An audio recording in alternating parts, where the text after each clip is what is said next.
understand why, with what Eddie was going through at the time, that he wasn't put in hospital. He didn't make my wife aware of the pain that he was in and how sick he was feeling. No one knew exactly. She was going to get in contact with Aboriginal Medical Service to get someone out there to check him out, but time takes a toll, and he's a human being like everyone else of us. Lieutenant Brady. And that's his entitlement while he's in there. He's made a mistake in life. He's inside, he's doing his time for the mistakes that he made. His health and welfare should be looked after while he's in there. I don't know, Eddie died after millions of dollars being spent on the Royal Commission in Black Death and custody, and it still never saved him. So what are you supposed to think? Whether he died of natural causes is, I guess it's up to the coroner, but the circumstances surrounding the cause of death and This is how medical facilities that should be available to him Australians would describe as like any basic human right to survive. I mean, if he was taken to hospital because of his chest pain, medications and things that could be used to help him, I just can't understand why. It has now been 4 years since the Royal Commission first identified and informed authorities of what it considered key recommendations necessary to stop the incidence of deaths in custody. Sadly, deaths are still occurring at basically the same rate as before the Royal Commission. Former Commissioner Hal Wooden believes that deaths are still occurring because little or no action has been taken by authorities in implementing the recommendations. Well, when the Australian governments published their response to the Royal Commission, there was overwhelming support for doing all the recommendations of the Royal Commission. You might have been very encouraged by that, but it's very important to remember that expressing support's a very different thing to actually doing something about it. It's very easy for governments to give lip service without doing anything, and in many areas it's not at all easy to find out what governments have done to get Western Australia supporting, like all the other states, supporting the proposal that no prisoners should be held in police stations that are not manned 24 hours a day. But when you read the fine print, you find out that although they support it, they're not proposing to do anything about it in many parts of Western Australia for a long time to come. A great many of the recommendations have to be implemented by the states, and that's particularly true of recommendations about the care of prisoners by police and prisons, everything connected with the criminal justice system. 80 prisoners ran riot at Glenelg in Geraldton, being dragged free. The manhunts lasted almost 2 days. And day by day, Behind this mayhem have been charged. The prison bosses face no consequences. we're just dropping away like that, mate. Corrective Services Minister How could any parent feel blame him not for the violent riots, but for the staff end up like cuts that for no cause? Despite that admission, Bereaved and mother, despite pressure, Frances he's Gartrell, refusing to resign. sharing the horror she experienced watching her 22-year-old son slowly die. Paul Lachlan was on a working holiday in a small town called Derby in the north of Western Australia. In August of 1990, the police attended a party following a noise complaint. Subsequently, a friend of Paul's was arrested. Concerned about his friend, Paul cycled to the Derby lockup, hoping to bail him out. What resulted was Paul being arrested for loitering and detained. A short time later, he was fatally injured due to lack of care. Paul wasn't searched because he had his cigarette thermometer on him, and they left the lockup. These two closed the doors, locked up and went home. The whole place was unsupervised. The alarm system wasn't connected, and within 45 minutes Paul had suffered burns to 90% of his body. there was no way that any prisoner could, or Paul was a detainee, but others were prisoners in another part of the thing, they couldn't even raise the alarm because it was disconnected. There was a Burns case before Paul that happened with a young Aboriginal girl. Similar circumstances. That girl is still alive today, but she was burnt to something like 80% of her body. That is a lot. She lost her hands and everything. And there's a situation that through the West Australia, they all knew about this case, the police, and they had been warned to search for cigarettes and lighter. You know, it's bizarre to me that after something like that happens to somebody that they're not more aware of it with the next person that is arrested, so that they take more care in everything they're doing. I think that it's an issue that most people don't want to know about, unless, I think, in the case of the black people in custody, they're very lucky because they have made a noise. The white people don't seem to do anything about it, and so it just disappears. And nobody is aware of the numbers that are dying in custody unnecessarily. I think there should be a support group for people who have gone through this. When Paul died, I was desperate to find somebody who'd been through the same experience. Oh, I can only say that I lost a son who was very dear to me, and it's such a bizarre thing to have happen in your life. It tends to remove you from other people because of... Deaths are still occurring at basically the same rate as before the Royal Commission. Former Commissioner Hal Wooten believes that deaths are still occurring because little or no action has been taken by authorities in implementing the recommendations. Well, when the Australian governments published their response to the Royal Commission, there was overwhelming support for nearly all the recommendations of the Royal Commission.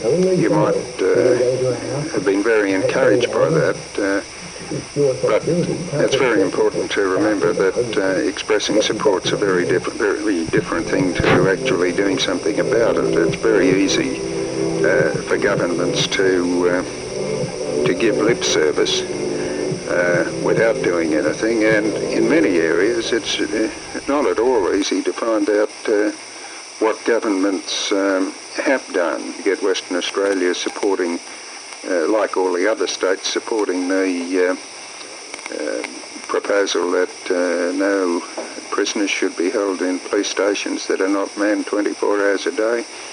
But when you read the fine print, you find out that although they support it, they're not proposing to do anything about it in many parts of Western Australia for a long time to come. A great many of the recommendations have to be implemented by the states, and that's particularly true of recommendations about the care of prisoners by police in prisons and everything connected with the criminal justice system.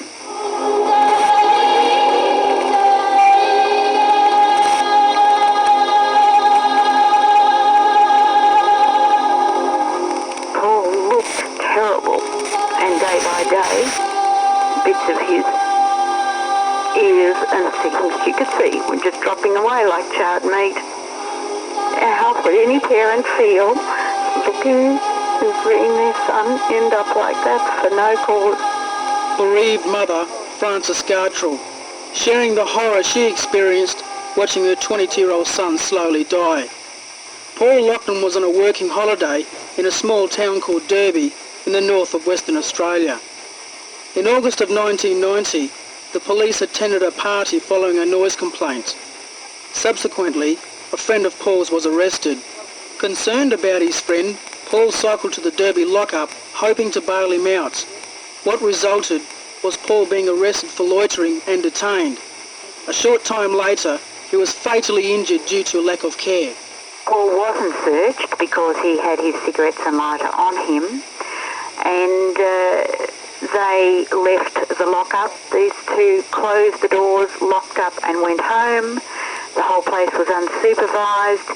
the alarm system wasn't connected, and within 45 minutes Paul had suffered burns to 90% of his body. There was no way that any prisoner could, well, Paul was a detainee, but others were prisoners in another part of the thing. They couldn't even raise the alarm because it was disconnected. There was a burns case before Paul that happened with a young Aboriginal girl. Similar circumstances. That girl is still alive today, but I mean, she was burnt to something like 80% of her body. That is a lot. She's lost her hands and everything. And there's a situation that through the West Australia, they all knew about this case, the police, and they had been warned to search for cigarettes and lighter. You know, it's bizarre to me that after something like that happens to somebody, that they're not more aware of it with the next person that is arrested, so that they take more care in everything they're doing. I think that it's an issue that most people don't want to know about, unless, I think, in the case of the black people in custody, they're very lucky because they have made a noise. The white people don't seem to do anything about it, and so it just disappears. And nobody is aware of the numbers that are dying in custody unnecessarily. I think there should be a support group for people who have gone through this. When Paul died, I was desperate to find somebody who'd been through the same experience. It was very dear to me, and it's such a bizarre thing to have happen in your life. It tends to remove you from other people because most people don't cope with the fact that it's happened. It's an unbelievable situation that it could be anyone. You never know. Chris Cunneen is a senior lecturer with Sydney University's Institute of Criminology. He is in particular an expert on Aboriginal legal and social justice issues. From his understanding of deaths in custody and his knowledge of recommendations from the Royal Commission, Chris has perceived a fundamental fault in the implementation of those recommendations. More money they're allocating. They've been quite eager to say, for instance, that building new jails or building new courthouses have been in line with Royal Commission recommendations, and there's been some fairly, I suppose, shady bookkeeping, if you like, when money to build a new jail is presented as money being allocated to implement Royal Commission recommendations. I was thinking back to when the state federal response first came, the state federal response to the Royal Commission's recommendations first came out in 1992. South Australia was one example where money being allocated to build new remand facilities, jail facilities and court facilities was presented as if that money was actually being allocated to the implementation of the Royal Commission's recommendations.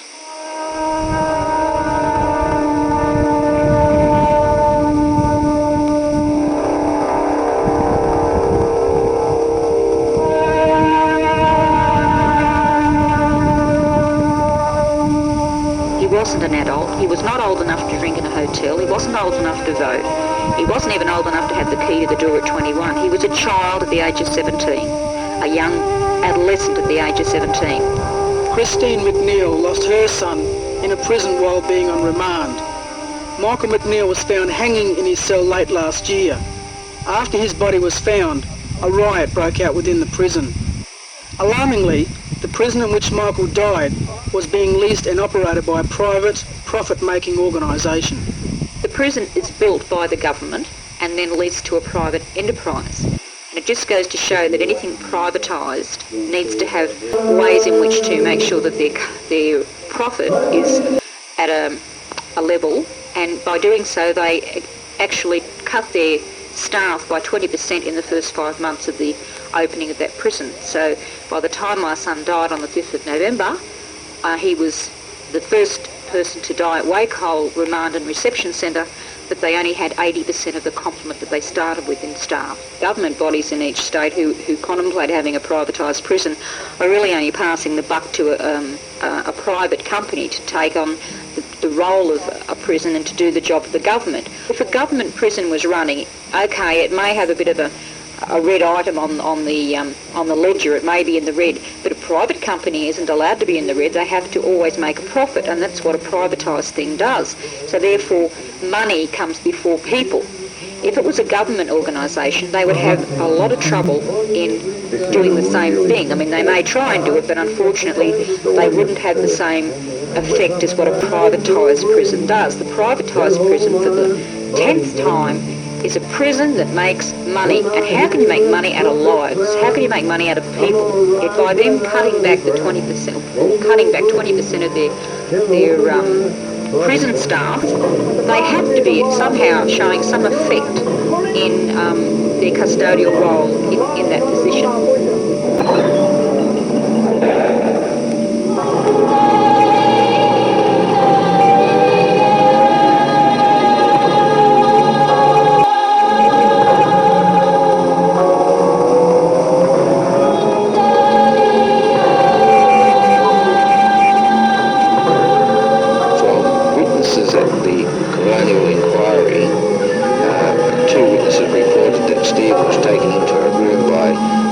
Police officers.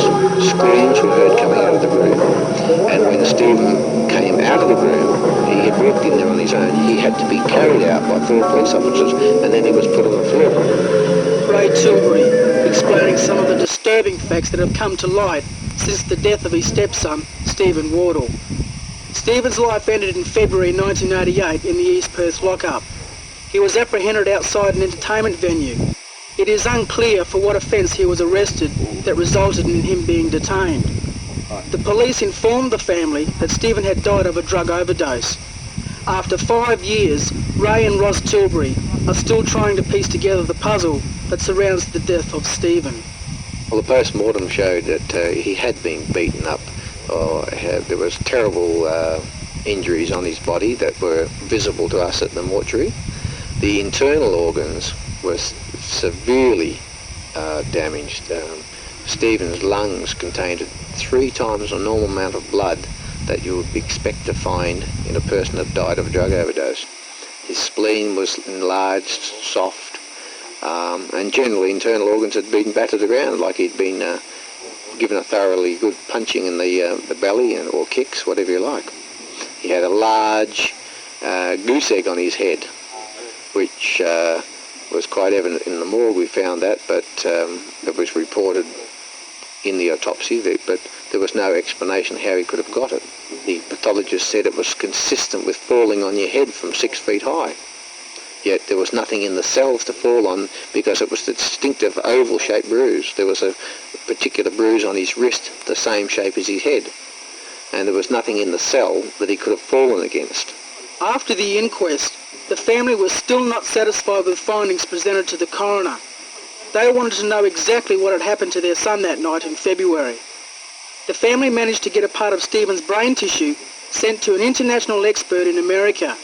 Professor Brian Finkel from the Center for Human Toxicology, University of Utah, Salt Lake City, produced a report outlining his views on the cause of death. We have in our possession a copy of that report.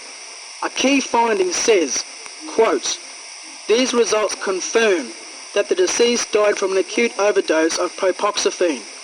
The absence of the metabolite norpropoxyphene strongly suggests that the drug was ingested shortly before death and that the dose was a large single amount and could have been injected rather than taken orally," unquote. Well, after the inquest, we were still suspicious of the circumstances surrounding Stephen's death, and we wanted further tests conducted to determine the reason for his death. Like many other families who have lost loved ones in custody, Ray Tilbury questions a coronial system that gives the families little power to uncover the circumstances surrounding deaths in custody. The coroner has to be given the powers he wants. He has to have the powers to appoint his own investigators. The drug testing, the tissue testing has to be taken out of the police hands. Even the photographing of the body and the autopsy has to be taken out of police hands. Another problem that we found with the coronial system is that you are only given the evidence as it's presented to the court. Now, if we were able to look at the evidence before it was presented in the court, then we could have checked out the evidence. It's just another way that things have got to be changed.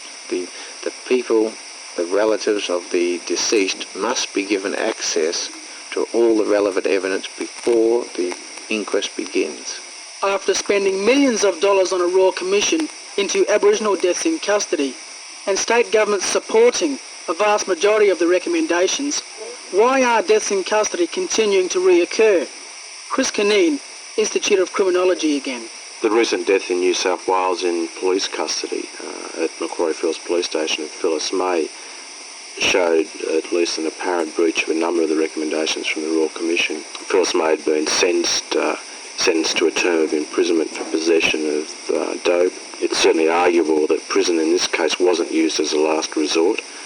After she'd been sentenced to imprisonment, she was not taken directly to Mullewa reception centre for prisoners. Rather, she was taken back to the police watch house, again contravening the recommendations that sentenced prisoners should be taken directly to a prison rather than back to a police watch house. At the police watch house, she wasn't searched properly. She was then placed in isolation overnight in a cell, and during that time she, at least allegedly, hanged herself with a stocking.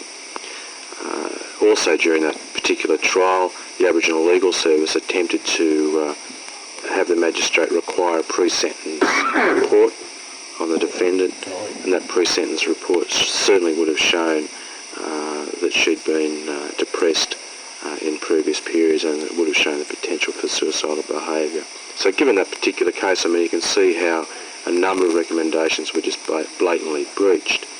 Unfortunately, we only know that because someone's died in custody. I mean, we don't know at a sort of more mundane and day-to-day level how often those sorts of recommendations are ignored.